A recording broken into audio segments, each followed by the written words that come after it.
kiukweli tumechoka jamani, toka saa 9 alasiri mpaka sasa hivi saa 3 usiku tuko hapa maeneo ya Mlimani City. Kama mnavyoona hapa ni Mlimani City. Mnaweza kusema tumeedit sijui AI sijui waoneshe. Tupo maeneo ya Mlimani City. Tupo maeneo ya Mlimani City hapa bana. Tumekuja kuonana na msanii mkubwa tu.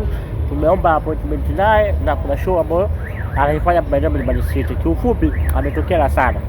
Tumempigia simu, tumemtumia message, hatupati mwongozo. Anajikuta Mungu yeye. Anajikuta superstar. Yaani sisi tunachokitaka ni kibali tu yeye kuingia kwenye show yake, kutafuta mwanamke mwenye manyonyo makubwa. Nia yetu ilikuwa mbaya, nzuri tu. Mimi nimeambiwaje, mwanamke mwenye manyonyo makubwa ndio yuko romantic, ndio mwanamke wa ndoa. Sasa mimi nikajua labda ningekutana na masharafu aniambie rafiki yake yoyote ambaye ana maziwa makubwa. Sasa katubania namna hii. Mpaka sasa hivi saa 3 usiku tuko hapa nje tunasubiri nusu yake tuingie ukumbini. Mimi mpaka nimeshaanza kukata tamaa. Wakati sisi lengo letu ni dogo, sisi tunataka mwanamke mwenye manyonyo makubwa. Basi aturuhusu tuingie ukumbini tukamtafute mwanamke mwenye manyonyo makubwa, tumalize haja yetu tuondoke. Sisi tunataka kuoa, hatukani tunataka kuoa. Basi.